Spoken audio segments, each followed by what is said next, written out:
Hello, I'm Scott Thatcher, and this morning we're going to take a look at at doing a digital estimate for some brochures. And the very first thing that comes up is the flash screen, followed by a welcoming screen. And the first thing we're going to do is remove the welcoming screen by clicking on that box to the lower left. That just means it won't show up each time we get into the program, although if we go up here to File, we can go ahead and tell it that we want to see both the flash screen and the welcome screen anytime we want. Right now we're just going to hide the flash screen as well. And when we go into the program, it'll come right into the worksheet. The quote that we're going to do this morning will basically be some brochures. And in this case, the customer requests a quote for two different 4-color brochures. In other words, he's got two forms. Both of those brochures are different, and he wants those printed. He also wants a second 4-color flyer that's printed only on the front, and a third brochure that's just simply black and on the front only. It's basically an information sheet. So we're going to go through how you would quote that using the Millennium Digital Estimator from GraphiTech. First thing you want to do is select your customer. Next thing you know is your run descriptions or job type. Generally, these will be defaulted to sheet-wise and flat sheet. If you do work in turns, which is very seldom ever done on a digital press, or a booklet, you can sometimes do a booklet. In this case, we're working with flat sheets. We want to do a new quote, so we click on the button that says Assign a New Quote Number. Okay? Now we're going to go ahead and look at the press that we want to use is a 12 color, and that's descriptive enough to tell you that it's 12 cents a copy. Now that doesn't mean that every digital color press is going to run 12 cents or 30 cents. This depends on how your budgeted hourly rates compare around the country. But let's look at now where we come down into the number of originals here. By the way, the carb parts, this is carbonless parts, and this has nothing to do with this quote. But if we were running 3-part carbonless through here, this would say a 3 in here. Right now it's just the 1. That's all we have to worry about. The customer requests a quote for two different 4-color brochures, okay? The 4-color brochures, front and back, are down here in this box here. He wants 2 of them, so we put a 2 in that box. There's 2 4/4s. They also want a second 4-color flyer that's printed front only, which is a 4/0. So we look for a well, there's one right there. So we got one 4/0, and he wants a third brochure printed black only on the front. So in that case, we're going to use this black and white right here. There's only one of them printed black on the front. Now, I don't know if you've noticed that while we're doing that, the cell descriptions are showing up down here. This describes every cell and what it is you're working on. So in this particular case, when we're in this cell that talks about a black and white, it says enter the number of originals that are one-sided and black and white on one side. In other words, the number of 1/0s for this job. These will be charged on the basis of a one-sided click rate. Okay? If I were over here in the stock sheet size right here, it would say this is the parent or inventory size of the stock. Wherever you see the word pars or stock, it is short for the parent sheet or the stock sheet. Okay, the next thing we're going to do is we're going to be using a house stock.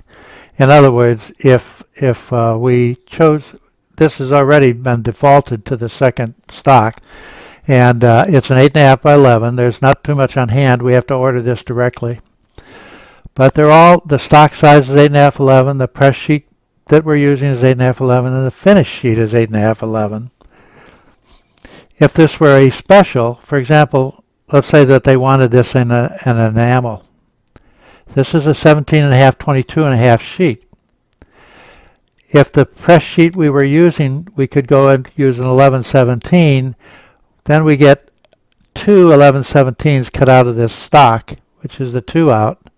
We get 2 8.5 11s cut out of the 11/17, which is the 2 up.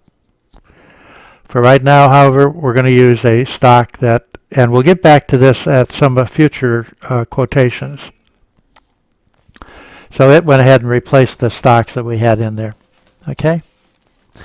Now the next thing we want to do is take a look at if we're going to do the caliper of it. That's basic. If we wanted to charge something for this basic stock, we could go ahead and just, let's say we want to charge $2 a thousand just for handling. I'm going to put a 2 there, and I hit the tab key, and that goes ahead and puts $2 in for everything on each carton level. This carton level refers to how many they're quoting on this job, and in this case they wanted 1,000 brochures. So I'm going to go ahead and indicate that we have 1,000 here. I could also say up quote them if I wanted to. I could tell them that we've got 3,000, up 2,000 and 3,000. We'll give them a quote for multiples in case they want to upgrade the order. This is showing the sides. This is all bindery over here. And this is a check area right here. This verification count, it just asks you, or it tells you what the press click are and the stocks and the inventory count. So if you feel there's something different than what we're talking about here, what we have here is we have 4/0. That's 1,000 right there, press clicks. Here we have in the equivalent of 4,000 press clicks, because we got two sheets printed front and back. And if we're counting the fact that the front is a click and the back is a click, then you can go ahead and indicate that this is going to have 4,000. Down here under total runs and sheets, it talks about 6 runs, meaning that we've got a run here, we've got a run here, and here we've got two runs, so that's 4. So 4, 5, 6 total runs on the thing. And we're using 4 different sheets. We've got 2 over here, plus this one, plus this one. Those are the number of sheets or original forms that we're using. These are just checked. We're not going to go ahead and we're not going to put any of the bindery information in, but all we're going to do at this point is go ahead and quote this job.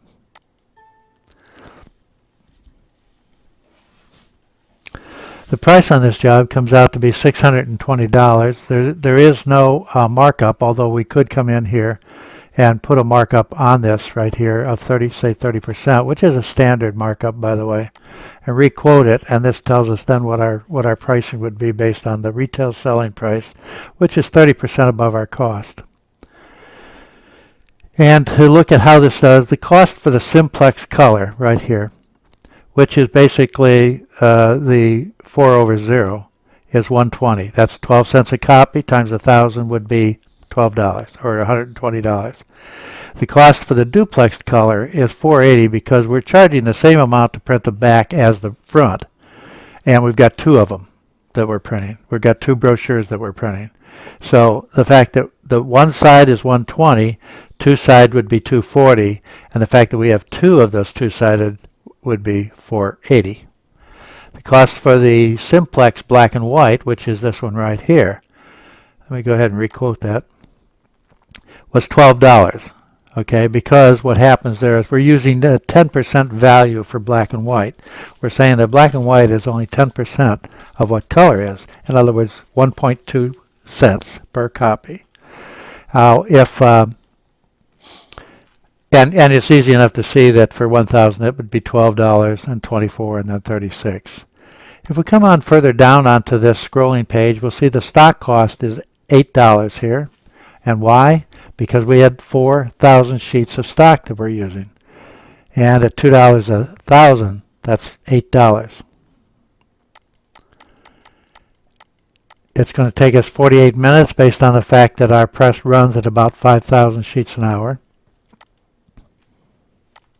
And it comes into what their click rates and some of the additional information that what our markup was and our so forth. It goes into a lot of detail that you don't necessarily need to look at every time you do a quote, but it's right there in case you do. Okay.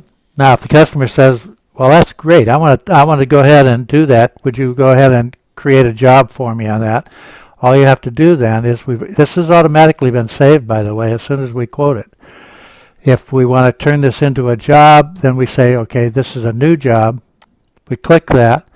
We want to turn this quote into a job. It's not going to change or erase the quote, but it will create a new job. So we say yes. And the quantity they want was the 3,000. So it was beneficial for us to add those additional quantities in when we did the quote. Now it's showing for the quantity we're doing on this job is 3,000.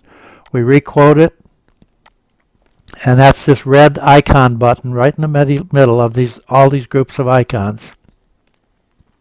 And that comes out to be the 24.18 is the selling price on it. Okay, that concludes this portion of the estimate of brochures. Thank you.